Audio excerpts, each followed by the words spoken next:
UAB MedCast is an ongoing medical education podcast. The UAB Division of Continuing Education designates that each episode of this enduring material is worth a maximum of 0.25 AMA PRA Category 1 credit. To collect credit, please visit uabmedicine.org/medcast and complete the episode's post-test. Welcome to UAB MedCast, a continuing education podcast for medical professionals, bringing knowledge to your world. Here's Melanie Cole. Welcome to UAB MedCast. I'm Melanie Cole, and I invite you to listen as we discuss women's health services within family medicine clinics. Joining me is Dr. Sumaya Abed. She's an assistant professor and family medicine physician at UAB Medicine. Dr. Abed, it's a pleasure to have you join us today. So, why is women's health an important part of the overall family medicine practice? The number of visits Americans pay to the family physicians are the highest among all other specialties, which is 192 million visits annually, or 48% more than the most visited medical specialty. Therefore, family physicians need to make the best out of those visits to offer the needed counseling, screening, and other preventative measures. According to the Centers of Disease Control and Prevention, CDC, women outnumber men in primary care physician visits by more than 30%. This puts us as family physicians and our colleagues in OBGYN under a lot of challenges to improve the screening of common and important gynecological conditions. For example, 7% of women between 21 and 65 years, which account for 8 million American women, never had cervical cancer screening with pap smear, and more than 11% of women have irregular screening. More than 12,000 American women are diagnosed with cervical cancer each year, and more than 4,000 die of it annually. Our goal as family physicians is to reduce the death from cervical cancer to or close to zero with universal screening that allows early diagnosis and hence early treatment and cure. There had been nationwide decline in the family physicians' practices offering women health, which may have contributed to the reduced screening. We at UAB Family and Community Medicine offering women's health services to our patients to improve the early detection of serious women's health conditions to improve our patient well-being. What good points you made, Dr. Abed. So, how did your background overseas affect your choice to lead the women's health program in family medicine at UAB?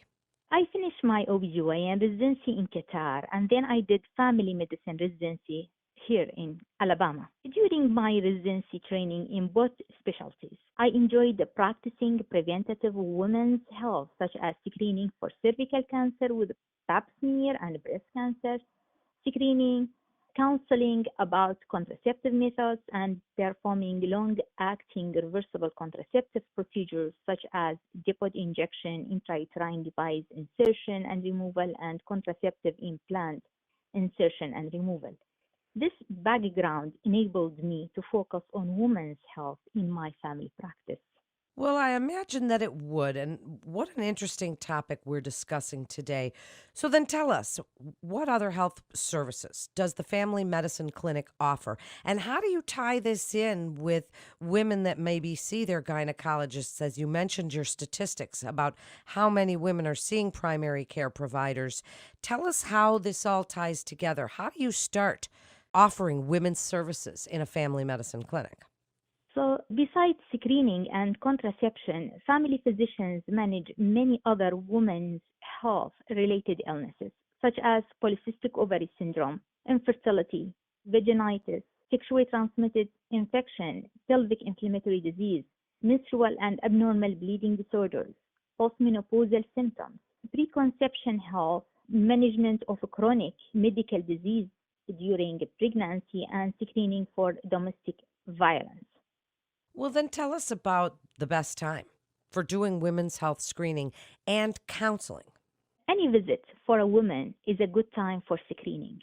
Pap smear can be performed during any checkup visit, and sometimes even during sick visits after discussing with the patient, especially during the pandemic, to spare the patient another visit to the clinic.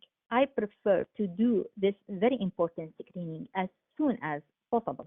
And in our practice, we follow the guideline of American Academy of Family Physicians, United States Preventive Service Task Force, and American College of Obstetricians and Gynecologists.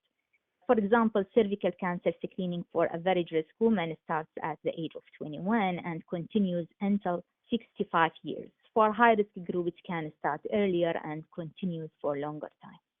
Have you run into any challenges, doctor, in organizing women's health services within a family medicine clinic? Are there any challenges you'd like to let other providers know that are considering incorporating this into their practice?